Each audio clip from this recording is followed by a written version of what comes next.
This is the episode for the woman or man who is still there, who knows it is not okay, who has known for a long time, and who is tired of everyone asking him or her, why don't you just leave? Beloved, I am not going to ask you that today.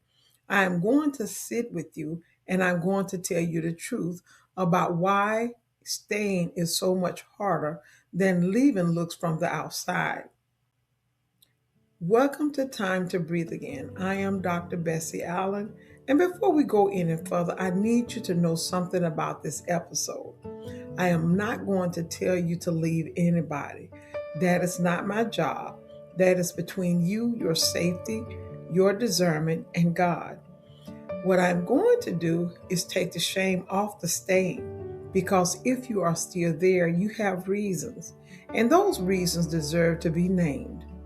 There are four real reasons we stay in relationships that are hurting us. I am going to name them one at a time, without judgment, without pressure, just so you can see you're not stupid, you're not weak, you're human. And we're going to begin at reason one, trauma bonds. The first reason is biochemical. It is called a trauma bond. A trauma bond happens when there is intermittent cycle of pain and relief with the same person. They hurt you, then they are wonderful. They hurt you, then they are wonderful, over and over. And your brain, beloved, gets chemically addicted to the relief. The relief floods you with those same neurochemicals as a drug. You become dependent on the very person who is causing the pain, because they are also the only one who can make the pain stop. That is not weakness, that is neurochemistry, and is one of the strongest psychological bonds the human brain forms. If this is your situation, you are not weak. Your brain is a chemical loop, and chemical loops cannot be broken by willpower alone. They are broken with help, distance, and support. Reason two, the sunk cost of years. The second reason is the years you have already poured in. 5 years, 10 years, 20, 3 children, a house, a name, a whole identity built around being their person. And every part of you whispers, if I leave now, what was all of this for? Beloved, listen carefully. The years you spent were not wasted, no matter what you decide. Your love was real. Your triumph was real. Your prayers were real. You cannot save the years you have already paid by paying with more years. In reason three, fear of the unknown.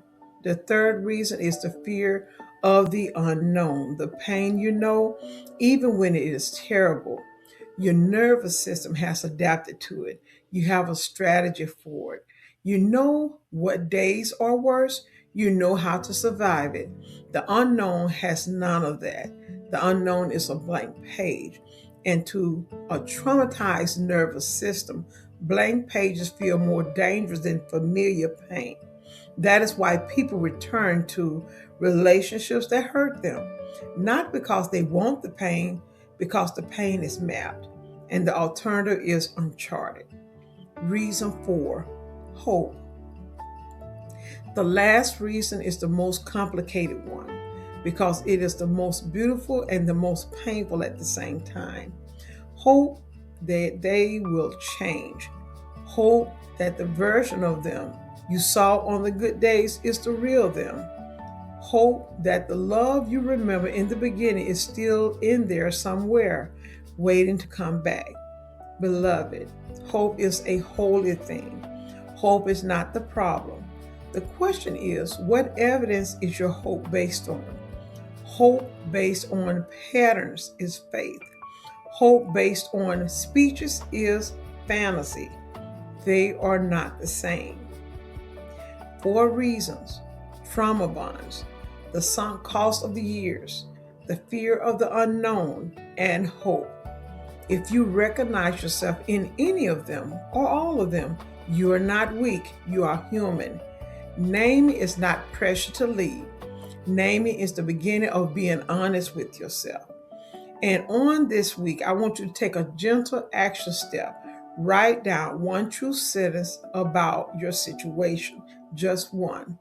Not a decision, not a plan, not a long entry, just one sentence. Maybe it is, I am not happy here, or I am scared to leave, or I've been pretending it is okay, or I love them and I cannot keep doing this. Whatever the true sentence is for you, write it down. Because once you can write it, you can finally start working with that instead of being controlled by it. And if you need help, please reach out. We have so many organizations. Reach out. One here is the National Domestic Violence Hotline. It's 1-800-799-7233. And you can call or text. They are there. You are not alone. We have so many help centers and organizations that is here for you. And so, beloved, next week we are turning the camera around. Next week is for the people who love you while you are healing, the husbands, the friends, the mothers, the ones who have been holding you. But today is yours. And until next week, I want you to hear me one more time. You're not stupid for staying. There are real reasons. You are allowed to take your time naming them. And don't forget to subscribe, because I don't want you to miss a week of us being together and healing together.